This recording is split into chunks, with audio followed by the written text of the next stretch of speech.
New Zealand police thought they had their killer. They went as far as locking him up. Then the conviction fell apart. Who was Mabel B?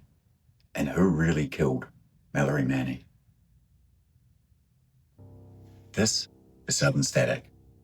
Forgotten crime, strange disappearances, and the darkest stories buried deep within New Zealand and the South Pacific's history. Stories most people have forgotten, but the places never have. Christchurch has always had two sides. There's the version that people like to talk about: quiet streets, nice suburbs, gardens, old buildings, the feeling that everything is tidy, clean, calm, and under control. The kind of place you can walk through during the day and convince yourself that nothing bad could ever really happen there. But every city has another side. The side that doesn't show up in tourism ads. The side that wakes up after midnight. When the shops are shut. When the roads are wet. When the city gets quieter, but somehow feels less peaceful. It's a strange thing about cities at night. They can be full of people and still feel lonely. Full of movement and still feel empty. A street can look normal in daylight and then become a completely different place once the lights come on and the wrong people start gathering. Back in 2008, parts of Christchurch definitely had that edge.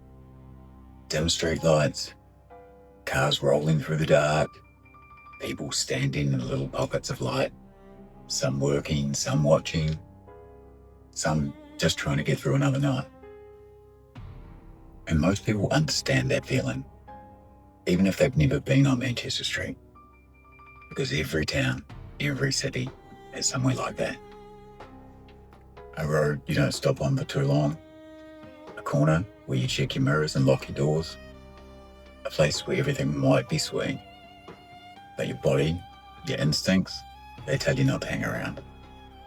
For Mellory Manning, Manchester Street was part of her daily life. And on the night of December 18th, it became the last place she was seen alive. What happened next would become one of New Zealand's most unsettling murder cases. Not because police ignored it, not because nobody was arrested, but because for a while, it looked like the case had an answer. And then that answer fell apart. And that's a different kind of unsettling. Because when a case is unsolved, from the start, you know you're standing in the dark. You know nobody has the answer. You know the family's waiting. But when police say they have someone, when a court agrees, when a conviction comes down, it feels like somebody's finally found the light switch. The room lights up. The shadows have names. The story has a shape. And then, years later, the light goes out again. And that's where Mallory Manning's case sits. Somewhere between an answer that once looked certain and a question that never really went away. Before this became a court case, before the appeals, before the arguments about interviews and DNA, Mallory Manning was a person. A daughter, a sister, a woman with people who loved her. And I know that sounds obvious, but in cases like this, the obvious things still need saying. Because when someone is vulnerable, or when someone is living a life other people find easy to judge, it becomes about where they were, what they were doing, who they were with, what choices they made, and before long, the person at the centre of it all gets pushed deep into the background. Almost like the case becomes a room full of flies, and the actual human being gets left standing outside the door. That can't happen here. Mallory wasn't just a sex worker. She wasn't just a name in a court file. She wasn't just a victim in a complicated legal argument. She was 27 years old. She had a family. She had people who knew her properly. People who knew the ordinary things about her that made her who she was, the things that never made it into the articles. Her voice, her moods, the way she laughed, the way she spoke when she was angry. The tiny human details that disappear when someone becomes the headline. And those details matter. Because murder doesn't just take one life in one moment. It takes the whole future that was supposed to keep happening around that person. The next phone call, the next visit, the next Christmas, the next birthday, the next boring, ordinary day that nobody thinks is precious until it's the last. That's the part that gets lost when people talk about cases like this. They talk about evidence, they talk about suspects, they talk about timelines, and all of that matters. But underneath it all is something very simple. Mellory Manning went out one night in Christchurch, and she never came home. On December 2008, Mallory hitchhiked from Riccarton into central Christchurch. She went to Manchester Street, her usual area, the red light strip. That night, she was seen working with at least 2 known clients. One picked her up at 9:30 and then dropped her back not long after. Later, another client picked her up and dropped her back at roughly 10:20 p.m. At that point, nothing seemed at all unusual. That's one of the things that makes this timeline feel so strange. Because sometimes when you look back at a case, there's a warning sign, a big argument, a threat, a message that reads wrong, a moment you can point to and say, there, that's where it began. But here, from the outside, things look ordinary right up until they don't. It's like watching someone walk down a hallway where every light is still on, not knowing that the last door is about to shut behind them. Mallory was last seen standing on Manchester Street at 10:35 p.m. A few minutes later, at 10:43, she sent what would later become known as her last ever text message. And this is one of the details that really gets me. Because from what has been reported, there was nothing in that message that suggested any sort of panic at all. Nothing that suggested fear. Nothing that sounded like she knew something was wrong or something was coming. It read like a normal message, a normal moment. And that's terrifying in its own quiet way. Because most people imagine danger announcing itself. A raised voice, a bad feeling, a final message that sounds different. But sometimes it doesn't. Sometimes the last normal thing is really just that, normal. And then somewhere between that last text and 11 o'clock, everything changed. Police later believed Mallory was picked up again and taken to a property on Galeworth Avenue in Avonside, a normal-looking residential area. The kind of street you can drive down without thinking anything of it. The house behind a fence, a driveway, a letterbox. Nothing about it screaming that it would ever be connected to one of New Zealand's most horrific homicides. And that's the thing with cases like this. Places don't always look like crime scenes. They look ordinary. They look forgettable. They look like somewhere people close the curtains, get a cup of tea, and go to bed.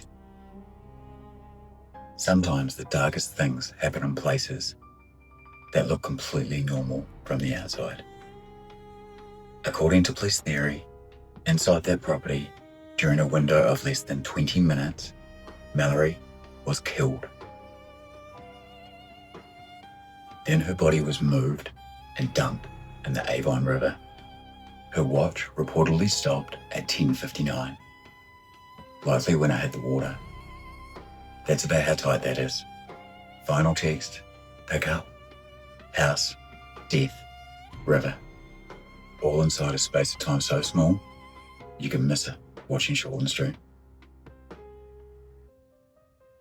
That's what makes this timeline feel so suffocating.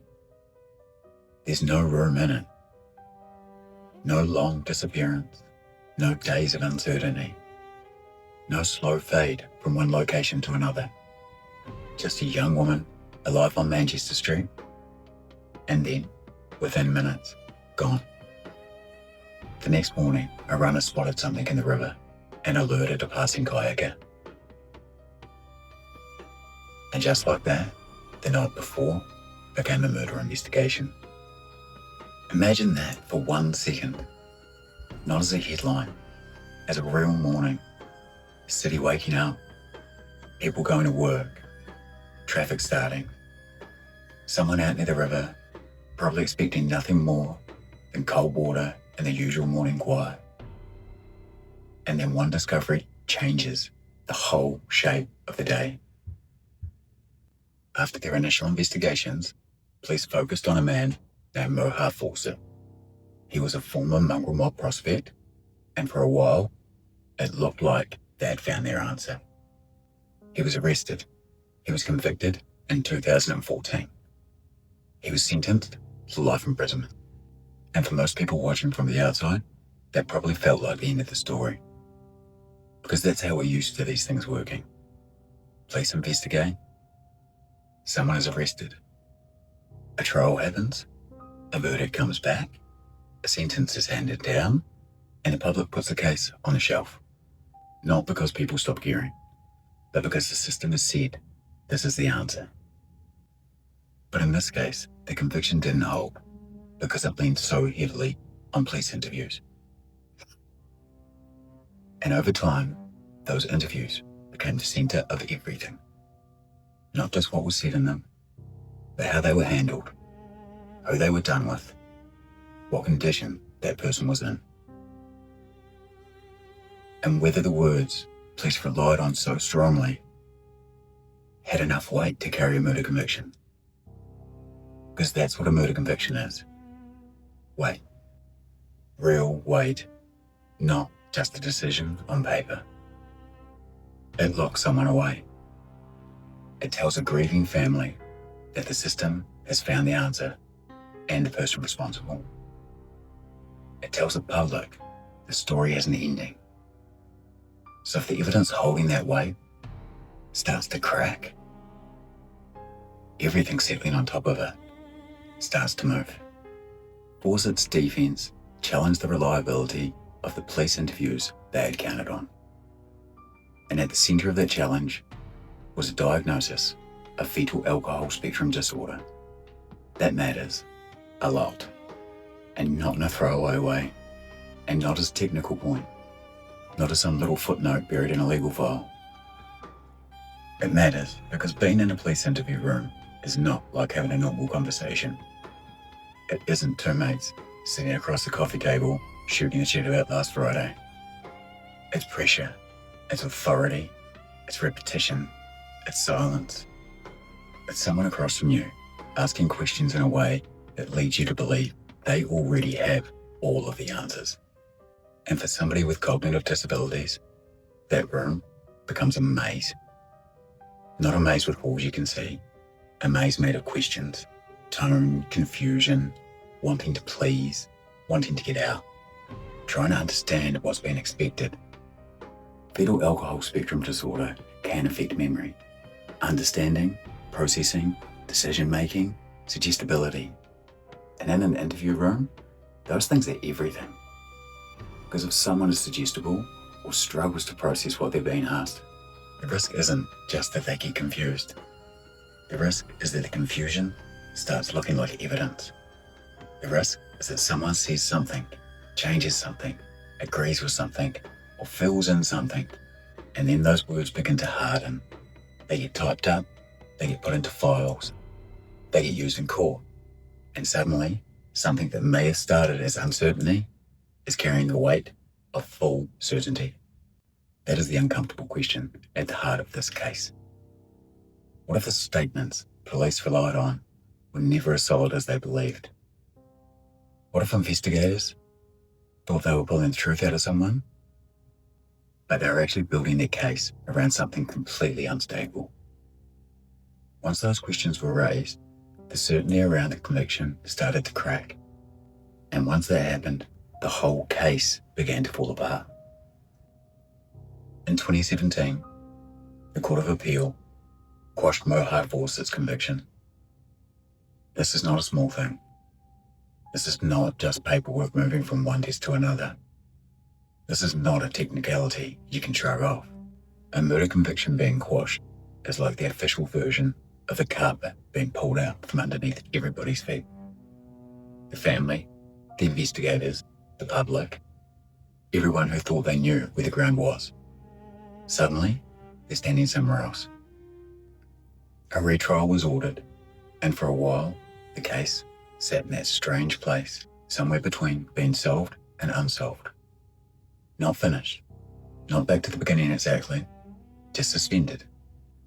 Then, in 2021, the murder charge was dismissed altogether. And just like that, the legal position changed completely. The man once convicted in relation to Mellory Manning's murder was no longer legally convicted of that crime. That sentence is easy to say, but it's not easy to live with, because Mallory was still dead. Her family still had grief sitting in the house with them. The river was still the river. Manchester Street was still Manchester Street. All the facts that mattered emotionally were still there. But the answer the system had once given them was gone. And that creates a strange kind of pain. Because closure, even when it's imperfect, gives grief somewhere to go. It gives people a box to put the worst thing in. A name, a verdict, a sentence. Something to point out when your mind keeps asking why. But when that box breaks open again, everything spills back out. The questions, the doubt, the anger, the fear that maybe the truth was never held properly in the first place. So this case ends up sitting in a very uncomfortable place. A murder happened, a conviction happened, then the conviction disappeared, and the case went back into the dark. During the investigation, an unidentified semen sample was recovered. It became known during the proceedings as the male B DNA sample. And according to the case material, it did not match either of Mallory's known clients from that night. It also did not match anyone on the criminal DNA database. That's massive, because this wasn't gossip, it wasn't rumor, it wasn't someone saying they heard something from someone else. It was physical evidence, and physical evidence has a different kind of weight. It's like finding another set of footprints in wet concrete. You might not know who made them, you might not know where they went next, but you can't pretend they aren't there. Male B is that kind of problem. An unknown profile, a person connected to Mallory's final hours in a way clearly investigators won't explain. And the fact he remains unidentified leaves a shadow across the whole case. Because once you know that profile exists, you can't unknow it. It sits there, beside the collapsed conviction, beside the unanswered timeline, beside the property on Galbraith Avenue, beside the river, and it keeps asking the same questions. Who was he? Why wasn't he identified? Was he involved? Was he a witness?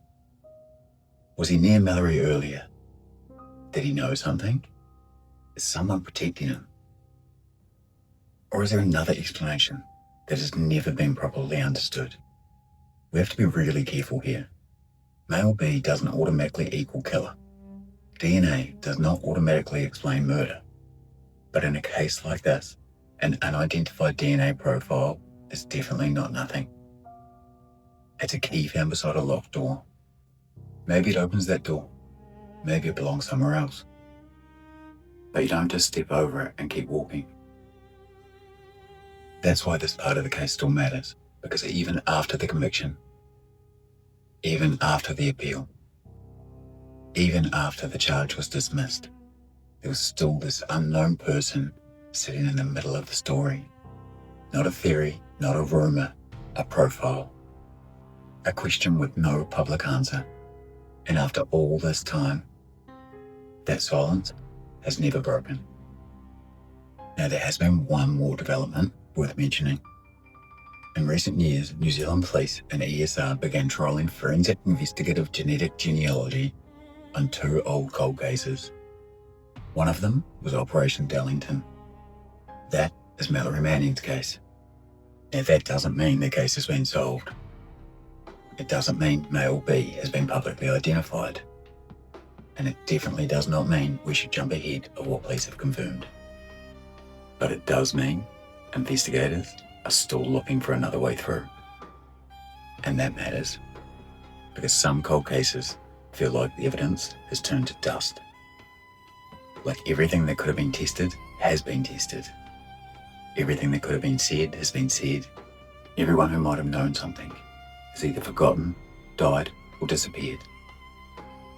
But this case has never felt quite like that. This case has always felt like there is still something sitting just under the surface. One name, one match, one person who knows. One piece of technology finally catching up the question the old investigation could never answer. Now that doesn't guarantee anything, but it keeps the door from fully closing. And with Mallory's case, that door has always been the hardest part because it never shut properly. It stayed open just enough for the questions to keep slipping through. So this is the bit that doesn't sit right. For years, the answer looked settled. Police focused on Forster, a jury convicted him, the court sentenced him. The case looked closed.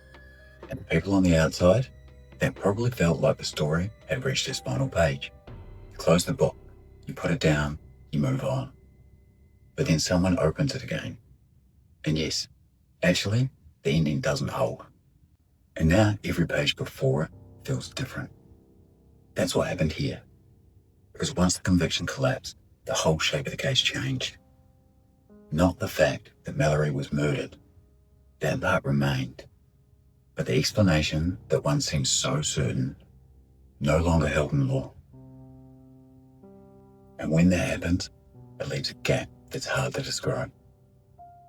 It's not the clean kind of mystery where nobody ever knew anything. It's messier than that. It's like being told a bridge is safe, walking across it, trusting it, building your road around it, and then years later being told the bridge was never sound. You're already across, but now you don't know what to believe about the crossing. That's why Mallory's case feels so unfinished. Not just unsolved, incomplete, because there was an answer, then there wasn't. There was certainty, then there wasn't. There was a conviction, then there wasn't. And sitting right beside that uncertainty is male B, an unidentified DNA profile. A loose end that never got tied off. That's what lingers. Because some loose ends are small. A missed phone call, a rumour, a sighting that might have been nothing. But this one feels bigger. This is not a thread hanging off a sleeve. This is a thread running through the whole garment. And every time you pull it, the case starts to shift again. That's why this doesn't feel cold in the usual way. It feels like the truth got close enough to touch, then slipped away. This isn't just an unsolved murder, and it isn't just a wrongful conviction story. It's both, and that's what makes it hard to shake. Because there are two injuries sitting in the same place. Mellory Manning was killed. Her family lost her in a brutal, senseless way. And the man, once convicted in relation to that murder, is no longer convicted. So where does that leave everyone? That's not a rhetorical question for the people who loved her. That's their real life. Because when the headlines move on, families don't. They're still there, still carrying the dates, still carrying the last photo, still carrying the phone call nobody wants to receive. Still living beside a question that other people can put down whenever they want. And that's something people sometimes forget. For viewers, a case is a story. For a family, it's weather. It's just there. Some days it's quiet. Some days it rolls in heavy again. But it never leaves the sky. And in Mallory's case, the weather has been there for years. because someone knows more than they've said. Someone knows how she got from Manchester Street to Avonside. Someone knows what happened inside that property. Someone knows how she ended up in the Avon River. And someone knows who Mallory is. Maybe that person is still alive. Maybe they've told themselves enough time has passed. Maybe they've pushed it so far down that they almost believe silence is the same thing as innocence. But silence doesn't erase what happened. It just leaves the people who love Mallory trapped with the noise of unanswered questions. And that is why this case still matters. Not because it's dramatic, not because it's horrific, not because it gives us an easy ending. It matters because a woman was killed, the legal answer collapsed, and the truth has never been brought fully into the light. Some cases stay open because police never find anyone to charge. And those are awful in their own right. They feel like a family standing at the end of a long road, waiting for headlights that never come. No arrest, no courtroom, no name to attach the grief to. Just years of silence. But Mellory Manning's case is different. Because for a while, it looked like the headlights had finally appeared. There was a suspect. There was a trial. There was a conviction. There was a sentence. And you can imagine how that must have felt, even if it didn't fix anything. Because nothing gives someone back. A conviction doesn't bring a person home. It doesn't set another place at the table. It doesn't make the phone ring again. But it can give the pain a shape. It can let a family say, this is what happened. This is who the system says did it. This is where we put the worst part of our grief. And then that shape broke. The conviction was quashed. The charge was dismissed. And suddenly, the case wasn't sitting neatly on a shelf anymore. Pieces everywhere. A murder that still happened. A family still grieving. A man no longer legally convicted. An unidentified DNA profile still hanging there like a key beside a locked door. And no one able to say who the key belongs to. That's why this case doesn't feel finished. It doesn't feel cold in the usual way. It feels like something that almost closed, almost settled, almost gave Mallory's family an answer they could carry. And then right at the point where it should have stayed solid, it fell apart. Mellory Manning was 27 years old. She was killed in Christchurch. Her body was found in the Avon River. And after all these years, the most important question is still sitting there. Not as a theory, not as a headline, as a real thing her family has to live beside every day. Who was Male B? And who really killed Mellory Manning? Some stories disappear from the headlines, but never from the places where they happen. This has been Southern Static. Stay safe. Stay out of the static.